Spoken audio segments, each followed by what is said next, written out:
The sound of the classroom door locking behind her made Cassandra Morgan's blood run cold. 3 senior boys blocked her only exit, their grins promising the kind of cruelty that had already driven 2 transfer students out of Westfield Academy this year. Hunter Blackwood cracked his knuckles as he advanced, completely unaware that the trembling girl backing into the corner had spent 4 years in juvenile detention centers where survival meant becoming something far more dangerous than any prep school bully could imagine. What happened in the next 7 minutes would become the most viewed security footage in the school's history, and by the time the screaming stopped, Hunter would be on his knees begging for the mercy he'd never shown anyone else. Cassandra Morgan pressed her palm against the cold window of her mother's beat-up Honda Civic. Watching Westfield Academy come into view, the prestigious private school looked like something out of a movie-red brick buildings with white columns, perfectly manicured lawns, and students in designer clothes climbing out of luxury cars, her stomach twisted into knots. This was supposed to be her fresh start, her chance to leave the past behind and become invisible. Nobody here knew about the group homes, the fights, or the anger management classes. To them, she'd just be the scholarship kid who kept her head down and stayed out of trouble. Her mother reached over and squeezed her hand. "You've got this? Baby, remember what Dr. Chen said, new environment. New. You. Just breathe through the anxiety and focus on your studies." Cassie nodded. Adjusting her second-hand uniform blazer, the school had been her counselor's idea special program for at-risk youth with exceptional academic potential. Her test scores had always been off the charts, even when she was bouncing between foster homes. Books had been her escape, her way of controlling something when everything else was chaos. Now she had a chance at a real future, as long as she could keep her temper in check. The parking lot was already filling up with students. Cassie noticed how they moved in packs, like wolves establishing territory. She'd seen the same dynamics in every institution she'd been in, just with better clothes and straighter teeth. "Keep your head down," she reminded herself. "Don't make eye contact. Don't draw attention." She kissed her mother goodbye and stepped out into the crisp September morning. The main building loomed ahead, all tradition and privilege. Other students streamed past her, chatting about summer vacations in the Hamptons and Europe. Cassie clutched her used backpack tighter and headed for the entrance, already feeling like an imposter. The hallways were even more intimidating than the exterior. Trophy cases lined the walls, filled with decades of athletic and academic achievements. Oil paintings of distinguished alumni stared down at her with judging eyes. The marble floors gleamed, reflecting the chandelier light. Everything about this place screamed money and power, 2 things Cassie had never had. She found her locker and started organizing her supplies, trying to become invisible among the chaos of first-day energy. That's when she heard the laugh, deep, confident, and cruel. She'd heard that kind of laugh before, usually right before someone got hurt. "Check out the charity case," a voice said behind her. Cassie didn't turn around. She continued arranging her books methodically, controlling her breathing the way Dr. Chen had taught her. In through the nose, out through the mouth. Don't engage. Don't react. "Hey, I'm talking to you." A hand slammed her locker shut, nearly catching her fingers. Cassie finally looked up to see 3 boys standing in a semicircle around her. The one in front was obviously the leader, tall, athletic build, with perfectly styled dark hair and the kind of casual arrogance that came from never being told no. His uniform was tailored to perfection, and a Rolex glinted on his wrist. "Hunter Blackwood," he said, as if she should be impressed. "My family basically built this school. And you are? Just trying to get to class." Cassie mumbled, attempting to sidestep them. Hunter's hand shot out, blocking her path. "That's not how this works. See, we have a tradition here at Westfield. New students need to understand the hierarchy. And scholarship kids?" He leaned in close enough that she could smell his expensive cologne.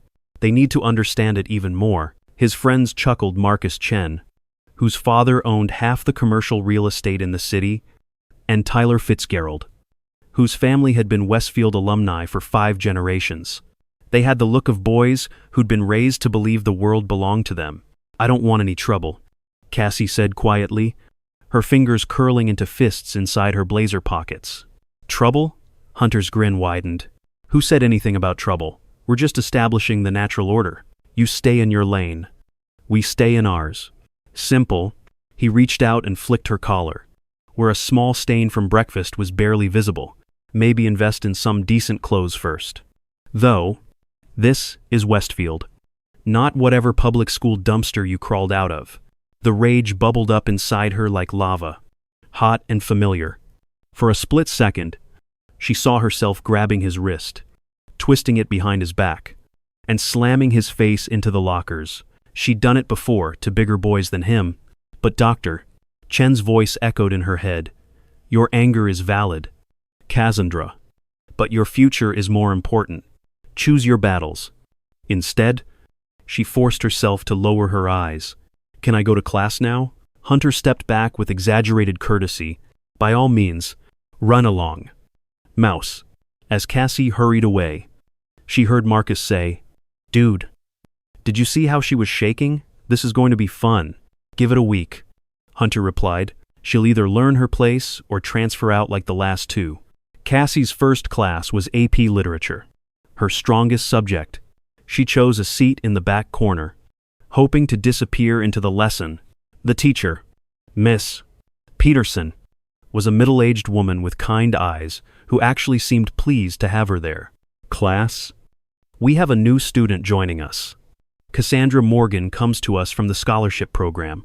I'm sure you'll all make her feel welcome. A few students turned to look at her with mild curiosity, but most seemed indifferent. Cassie focused on her notebook, already taking detailed notes as Miss Peterson launched into a discussion of Hamlet. This was her element analyzing text, finding meaning in words, escaping into stories. She was so absorbed that she didn't notice the note being passed down the row until it landed on her desk. She unfolded it carefully. Scholarship rats don't belong here. Watch your back. H. Cassie crumpled the paper and shoved it in her pocket. She wouldn't give them the satisfaction of a reaction, but her hand was trembling as she tried to continue writing, and the words on the page blurred as angry tears threatened to fall. The rest of the morning followed a similar pattern. In every class, Hunter or one of his friends was there, making subtle comments, accidentally knocking her books off her desk, or loudly discussing how the school's admission standards were clearly dropping. Other students either didn't notice or pretended not to, unwilling to risk Hunter's attention, turning to them by lunchtime. Cassie was exhausted from the effort of controlling herself. The cafeteria was a minefield of social hierarchies, with clearly defined territories. She bought a simple sandwich with her meal, voucher another mark of her scholarship status, and looked for somewhere to sit. Over here. A quiet voice called. Cassie turned to see a girl with bright purple streaks in her blonde hair waving from a corner table. She was sitting with two other students who didn't quite fit the Westfield mold, a boy with thick glasses reading a comic book and another girl with paint stains on her uniform. I'm Lily, the purple-haired girl said as Cassie cautiously sat down. This is Jerome and Aria. We're the official Westfield Misfits Club. I didn't know that was a thing. Cassie said carefully. It's not. Jerome looked up from his comic. But when Hunter Blackwood decides you don't belong, you find your people or you don't survive. Aria nodded. Pushing her thick, dark hair behind her ear, he made my life hell freshman year, because I got the art scholarship instead of his girlfriend's sister. The best you can do is stay off his radar. Too late for that. Cassie admitted. He already introduced himself this morning. The three exchanged knowing looks. Then you're in for a rough ride, Lily said sympathetically. Hunter doesn't do anything halfway. Last year, he targeted this kid. Danny started with just comments and shoving. But it escalated. Danny ended up in the hospital with a mysterious concussion, and his family pulled him out of school. And the administration? Cassie asked. Though she already suspected the answer, the Blackwood family donated the new science wing, Jerome said flatly, and the athletic center, and probably half the board's salaries.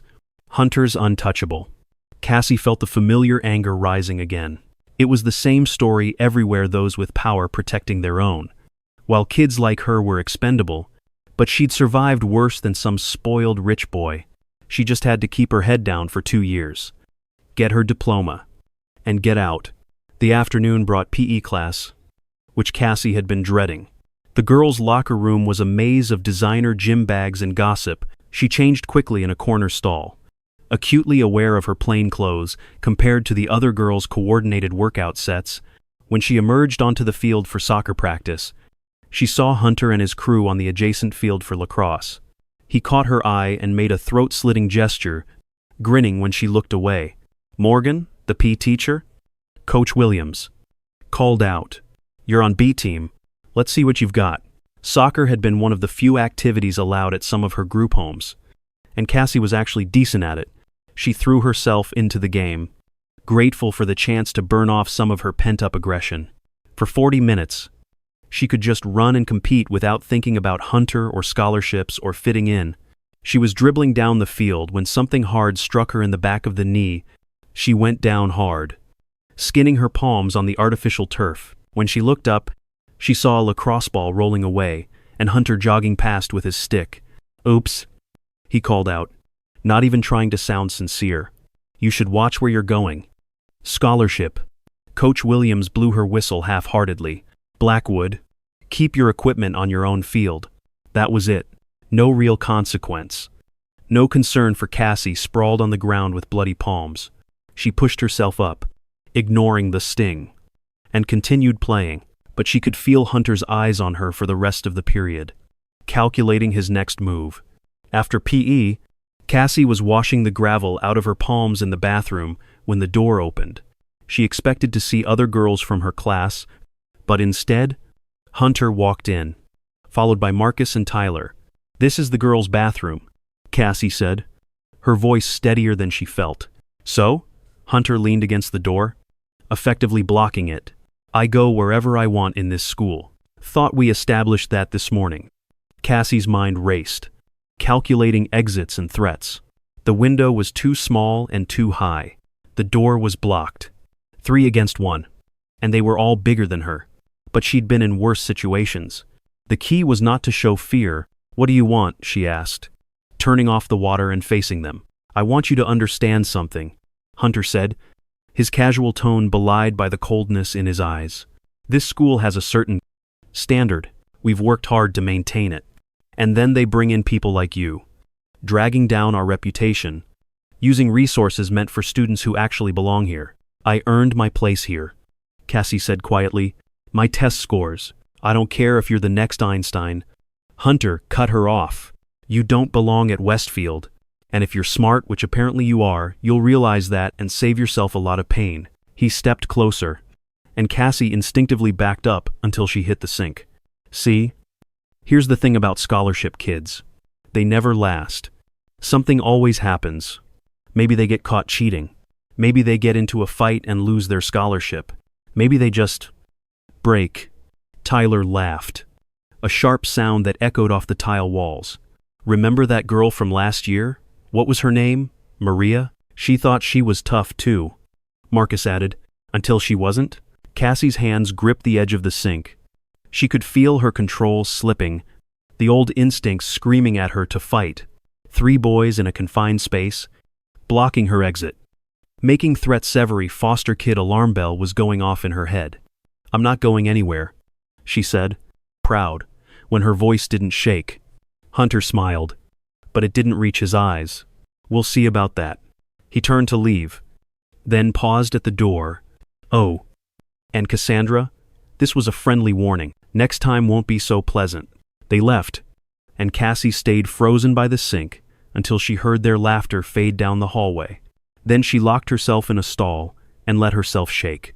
Not from fear she'd face scarier things than Hunter Blackwood, but from the effort of not fighting back, of keeping the monster inside her caged.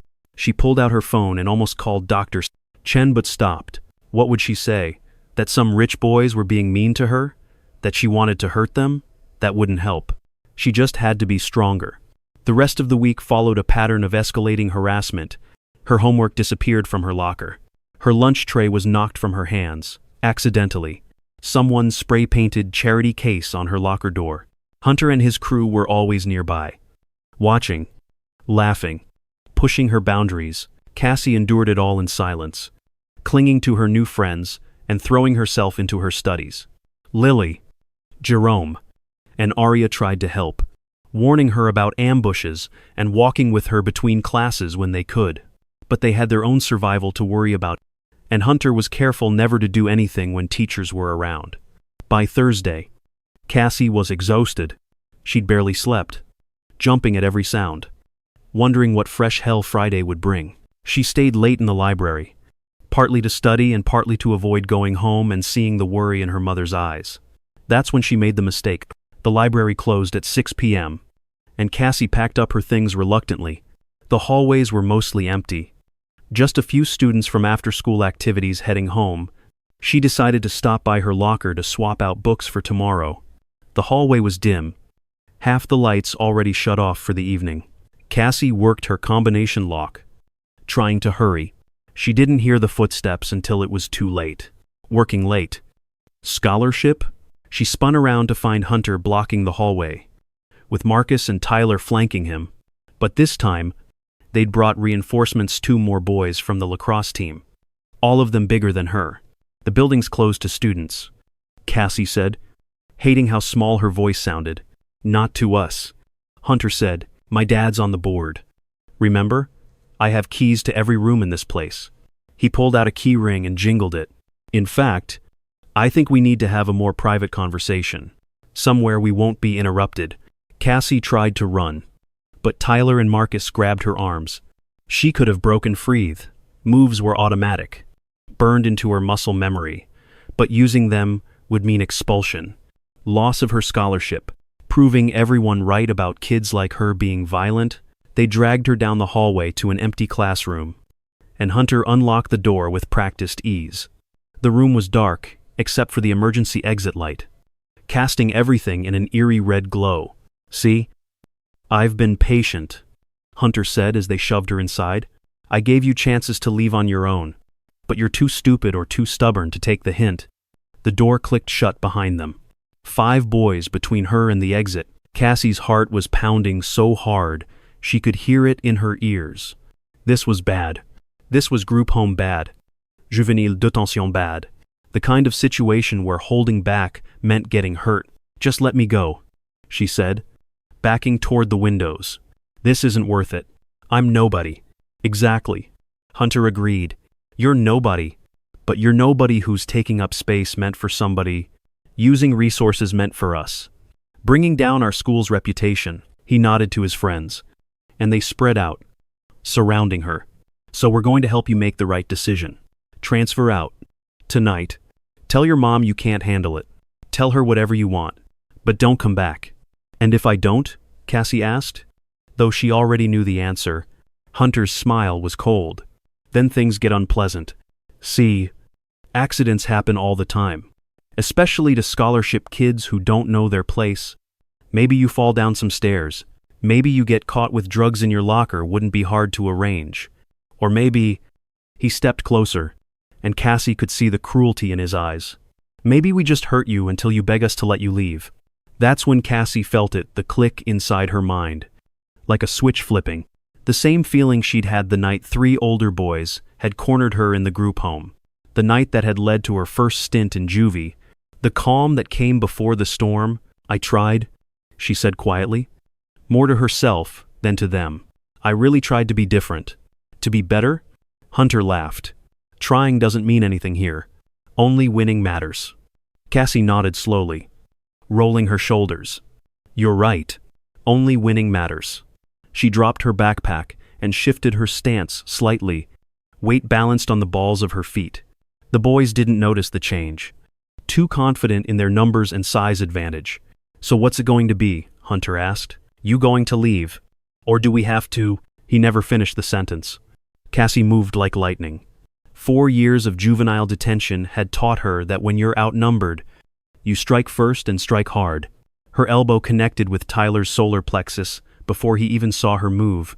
He doubled over, gasping for air, and she used his bent form as a springboard, launching herself at Marcus with a flying knee that caught him square in the chest. The classroom erupted into chaos. Hunter shouted orders, but his lackeys were already scrambling, their confidence shattered by the sudden violence. Cassie didn't give them time to regroup. She grabbed a desk and swung it like a battering ram, catching one of the lacrosse players in the ribs. He went down with a scream that was definitely going to bring security. "Get her!" Hunter roared. But his voice cracked with something that sounded like fear. The remaining lacrosse player charged at Cassie. Using his size advantage, she waited until the last second, then dropped low and swept his legs. He hit the floor hard, his head bouncing off the linoleum. Cassie was on him instantly, applying a chokehold she'd learned from a girl who'd killed her stepfather. "Stop," Marcus wheezed, trying to get back on his feet. "You're crazy." Cassie released the unconscious player and turned to face the others. Tyler was still curled on the floor, clutching his stomach. The one she'd hit with the desk was crawling toward the door.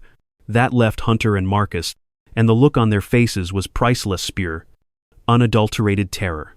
"You wanted to see the real me?" Cassie asked, her voice eerily calm. "The scholarship kid from the wrong side of town? Well, here I am." Marcus tried to rush her, probably hoping to pin her against the wall. Cassie grabbed his extended arm, pivoted, and threw him over her hip in a perfect judo toss. He crashed into a row of desks, sending them scattering like dominoes. Hunter backed toward the door, his hands up. "Wait. Just wait a second." "No waiting," Cassie said, advancing on him. "You've had all week to wait, to think, to stop, but you just kept pushing." She feinted left, and when Hunter dodged right, she was already there. Her fist connected with his perfect nose, and the crunch was audible even over his scream. Blood exploded across his designer shirt, and he stumbled backward, hands flying to his face. "My nose!" he shrieked. "You broke my nose." "That's just the beginning," Cassie said, but before she could continue, the door burst open. Security guards rushed in, followed by the night janitor who must have heard the commotion. They took in the scene of 5 boys in various states of injury, one small girl standing in the middle of it all with bloodied knuckles. "Nobody move," the head of security shouted. 20 minutes later, Cassie sat in Principal Morrison's office, her hands cuffed behind her back. The police had been called, parents were on their way, and she could hear Hunter in the nurse's office down the hall, still crying about his nose. She should have felt scared. Her scholarship was gone. That much was certain. She'd probably face assault charges. Her mother would be devastated. But all Cassie felt was a strange sense of relief. The mask was off. She didn't have to pretend anymore. Principal Morrison entered with 2 police officers and another man in an expensive suit who had to be Hunter's father. The family resemblance was unmistakable, right down to the cold eyes and cruel mouth. "Miss Morgan," the principal began, his voice heavy with disappointment, "would you care to explain what happened?" Cassie looked him straight in the eye. 5 boys locked me in a classroom and threatened to hurt me unless I left the school. I defended myself. "That's a lie, Mr. Blackwood exploded. "My son says you attacked them, unprovoked. That you've been unstable all week. Making threats. Check the security cameras." Cassie interrupted. "They dragged me into that room." The principal shifted uncomfortably. "Unfortunately, that hallway's cameras were malfunctioning this evening." "Of course they were." Cassie almost laughed. Hunter had probably disabled them, never imagining they might have protected him instead of her. "She's clearly disturbed." "Mr. Blackwood continued, "Look at her record: multiple foster homes, time in juvenile facilities. This is exactly why the scholarship program is a mistake. You bring in these damaged children, and I have a video." Everyone turned to look at the doorway, where Lily stood with Jerome and Aria. She held up her phone, her purple-streaked hair catching the light. "I was worried when Cassie didn't meet us at the coffee shop," Lily explained, "so we came back to look for her. I started recording when I saw them dragging her down the hall." She hit play, and Hunter's voice filled the room. "Maybe we just hurt you until you beg us to let you leave." The principal's face went pale. "Mr. Blackwood's mouth opened and closed like a fish. On the small screen, they could clearly see 5 boys surrounding one girl, threatening her. Before the violence erupted, "Turn it off." "Mr. Blackwood said quietly, but Lily let it play, showing Cassie trying to back away, trying to defuse the situation, before finally defending herself with brutal efficiency. When it ended, The room was silent except for the distant sound of Hunter still complaining about his nose. "I want that video deleted," Mr. Blackwood said finally. "And this girl expelled.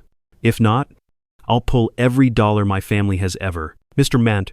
Blackwood, one of the police officers, interrupted. "That video shows your son and his friends committing assault, unlawful detention, and making terroristic threats. The only reason they're not in handcuffs is because they're minors and currently receiving medical treatment." The officer turned to Cassie. "You'll need to come to the station to give a statement. But based on what I just saw, you won't be facing charges. Clear case of self-defense." Principal Morrison cleared his throat. "Miss Morgan, while I understand you were defending yourself, the level of violence displayed and was exactly what was needed to survive." Cassie cut him off. "I've been in 13 foster homes, 2 group facilities, and a year in juvenile detention after 3 18-year-olds decided a skinny 14-year-old girl would be an easy target. You learn real quick that when you're outnumbered, you don't hold back."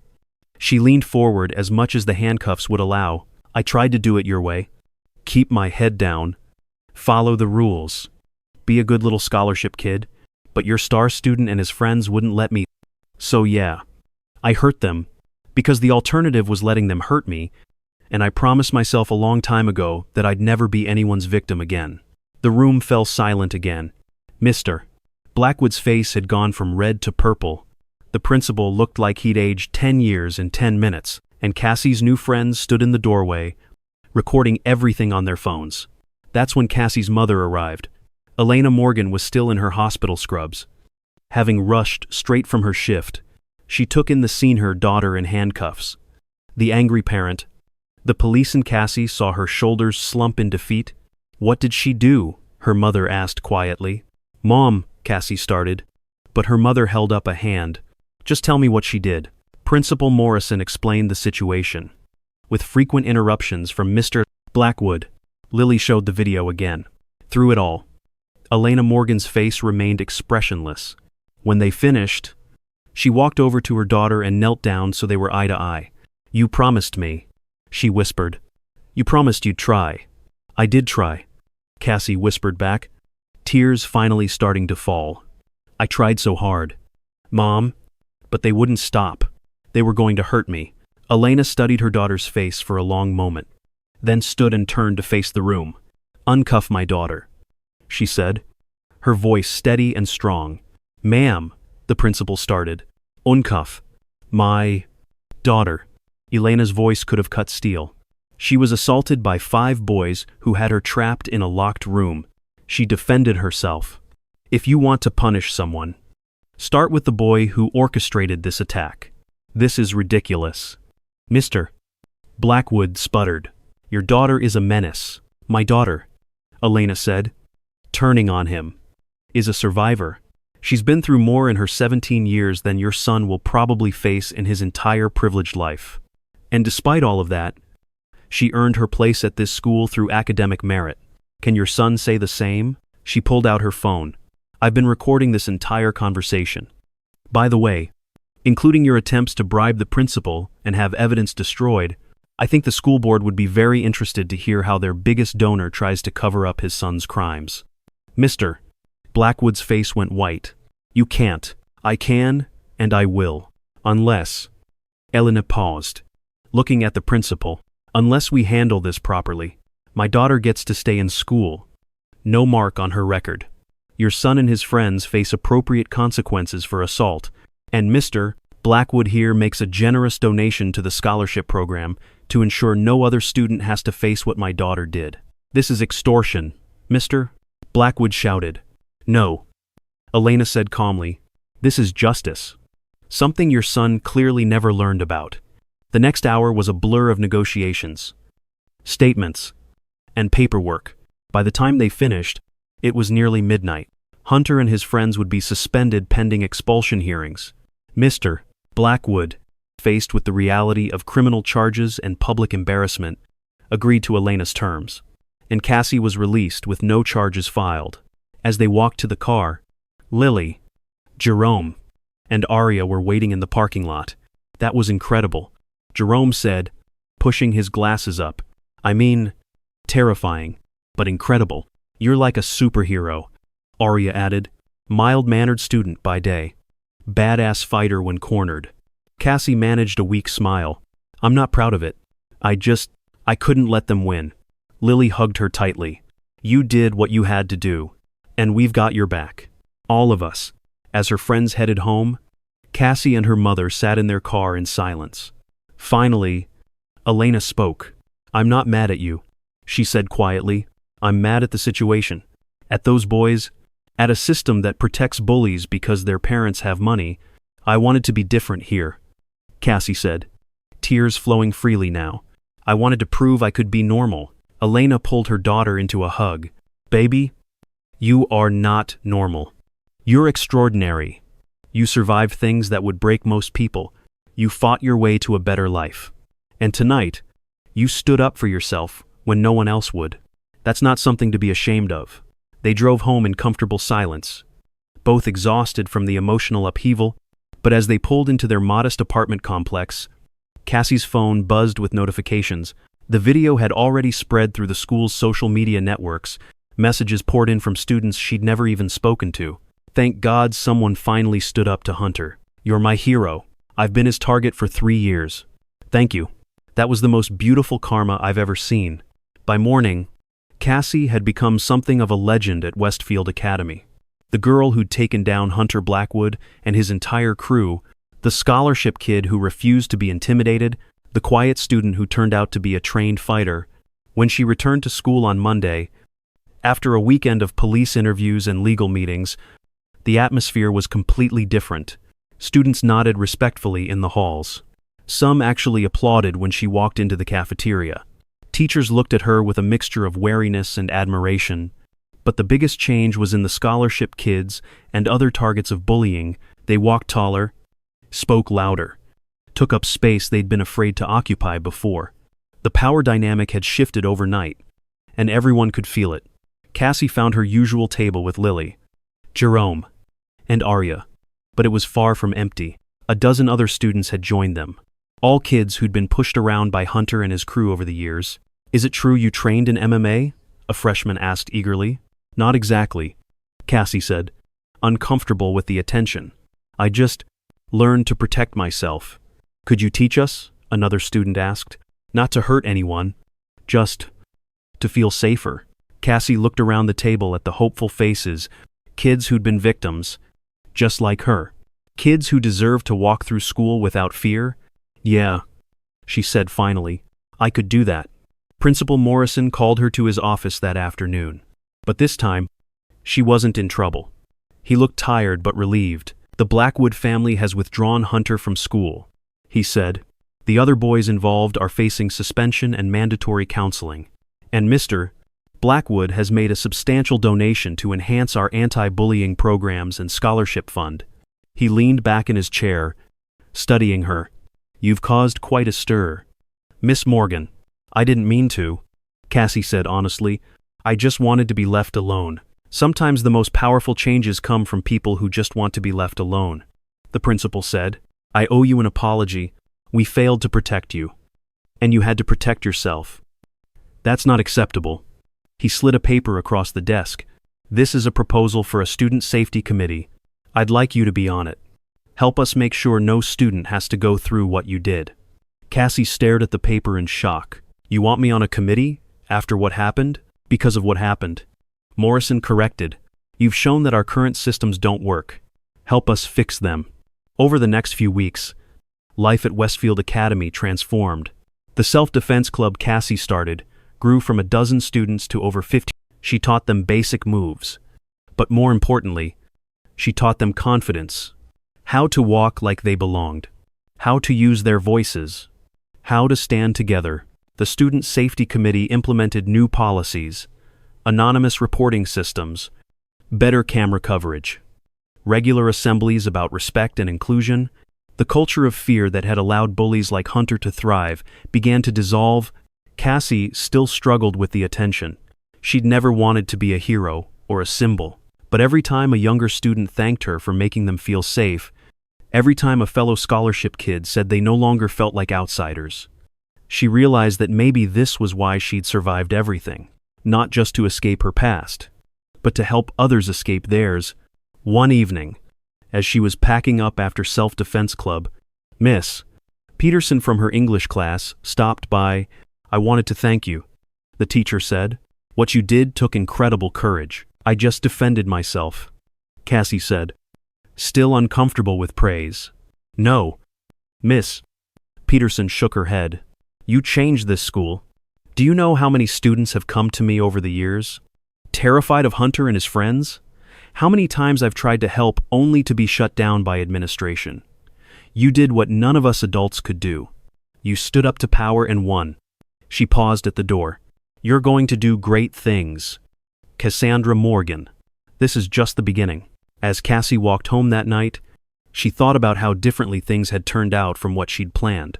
She'd wanted to be invisible, to slide through 2 years unnoticed. Instead, she'd become one of the most visible students at Westfield. But maybe that was okay. Maybe all those years of fighting just to survive had been preparing her for this, to fight for others. To change systems.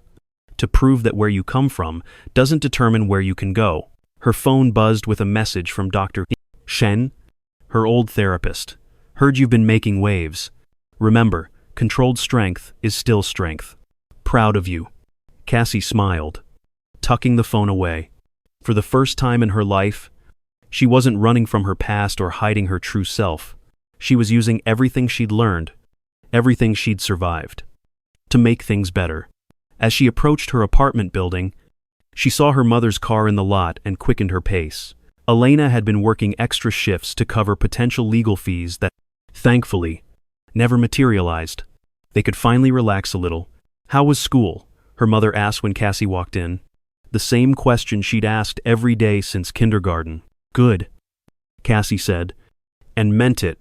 Really good. They settled on the couch with Chinese takeout, a luxury they could rarely afford. Elena had news of her own. The hospital was promoting her to shift supervisor, partly because of how professionally she'd handled the situation with Cassie's school. "Turns out standing up to bullies runs in the family," Elena said with a wink. As they ate and talked about their days, Cassie felt something she hadn't experienced in years: peace. Not the exhausted peace that comes from surviving another day, but real peace. The kind that comes from knowing you're where you're supposed to be, doing what you're supposed to do. Her phone lit up with messages from the group chat Lily had created. "Movie night Friday? Can we practice that wrist escape again? Did everyone see the new safety protocols? We did that." Cassie smiled, typing back responses. These weren't just classmates anymore, they were friends. Real friends who'd stood by her when it mattered most. Later that night, as she worked on her Hamlet essay, Cassie thought about the prince's famous question, to be or not to be, for so long. She'd chosen not to be seen, not to be known, not to be herself. But sometimes life doesn't give you that choice. Sometimes you have to be exactly who you are. Scars and all. She wrote about how Hamlet's indecision came from privilege. He had the luxury of contemplation, but for people like her, people who'd faced real danger, action wasn't a choice but a necessity. Her essay concluded, "Perhaps the real question isn't whether to be or not to be, but who to be when the world tries to tell you you're nothing. The answer, I've learned, is to be yourself fully, unapologetically, and with the courage to defend that choice." Miss Peterson would later call it one of the best essays she'd ever read. But Cassie didn't write it for the grade. She wrote it because she finally understood her own story. The semester flew by in a blur of classes, committee meetings, and self-defense sessions. Cassie's grades remained excellent. Turned out it was easier to focus on schoolwork when you weren't constantly looking over your shoulder. She even started tutoring other scholarship kids, helping them navigate both academics and the social minefield of Westfield. When winter formal came around, Cassie actually considered going. In her old life, school dances were just another opportunity to be targeted. But now, Lily was insisting they all go as a group. "Come on," Lily pleaded, spreading dress options across Cassie's bed. "We'll stick together. It'll be fun. Besides, you deserve to have normal high school experiences too." "Normal," Cassie laughed. I don't think I'll ever be normal. Good. Arya said from where she was painting her nails in increasingly elaborate patterns. Normal is overrated. Be extraordinary instead. So Cassie went to her first school dance. Wearing a simple black dress her mother had found at a thrift store and altered to fit perfectly, she danced with her friends, laughed at Jerome's terrible moves, and for a few hours, felt like just another teenager. The magic was only slightly broken when a sophomore approached her nervously. Cassie, I hate to bother you, but there's this guy who won't leave my friend alone. Without hesitation, Cassie followed the girl to where a senior was aggressively hitting on a clearly uncomfortable freshman. One look from Cassie, and he backed off immediately. Thanks, the freshman whispered. Everyone says you're like our guardian angel. I'm not an angel, Cassie said gently. Just someone who knows what it's like to need help. You girls stick together, okay?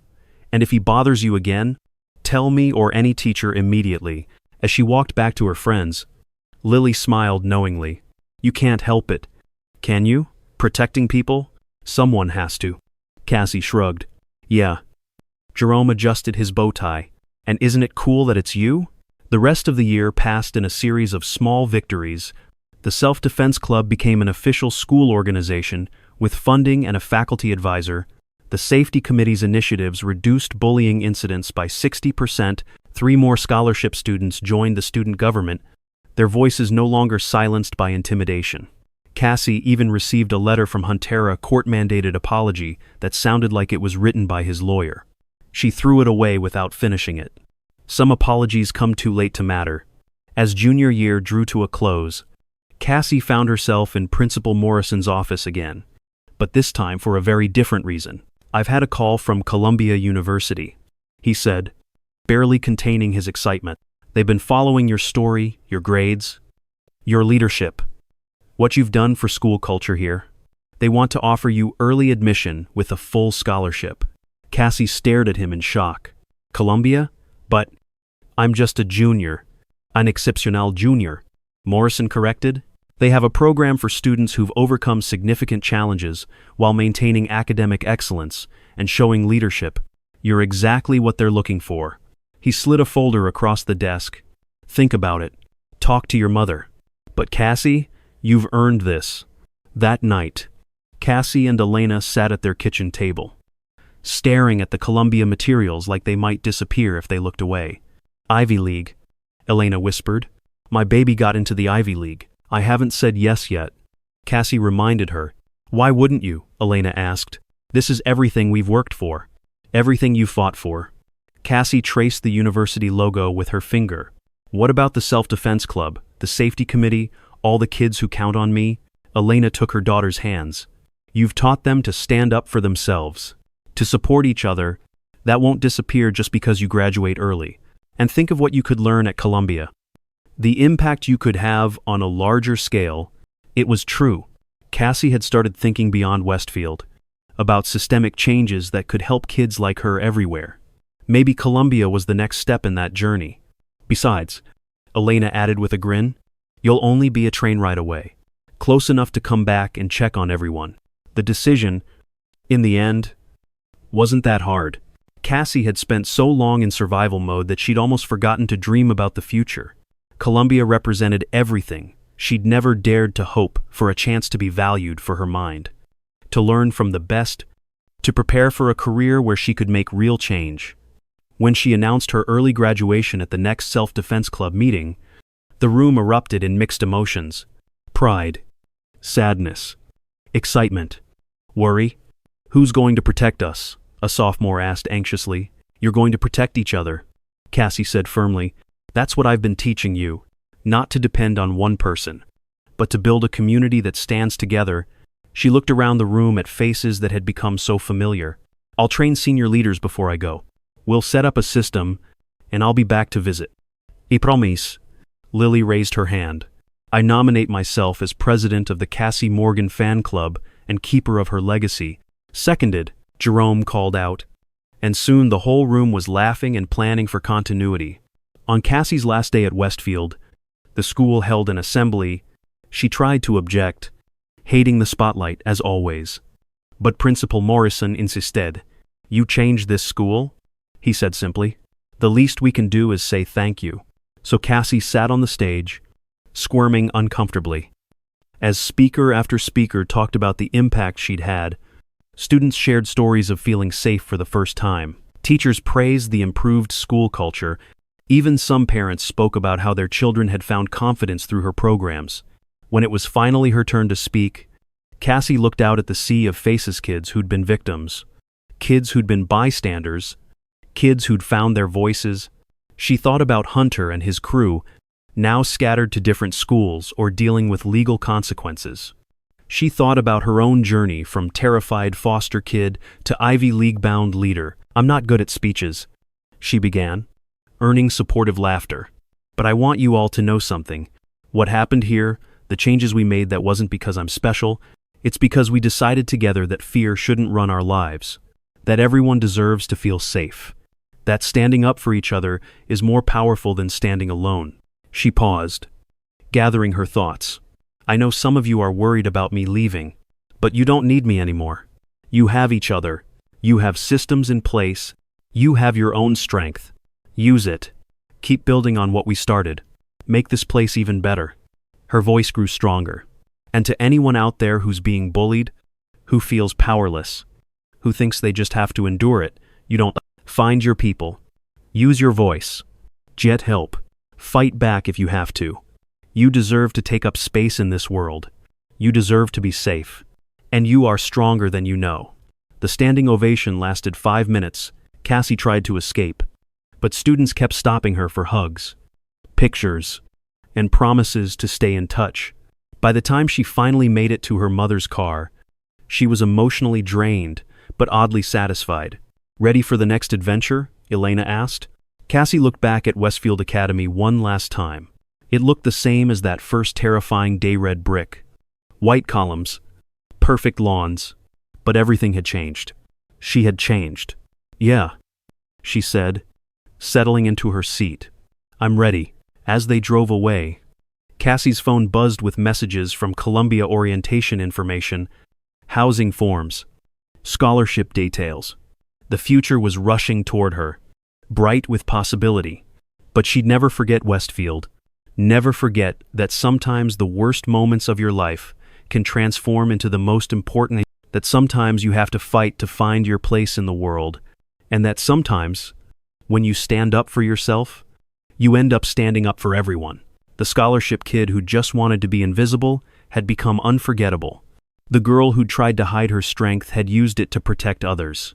The survivor who'd thought her past was a burden had discovered it was actually her superpower. And this was just the beginning.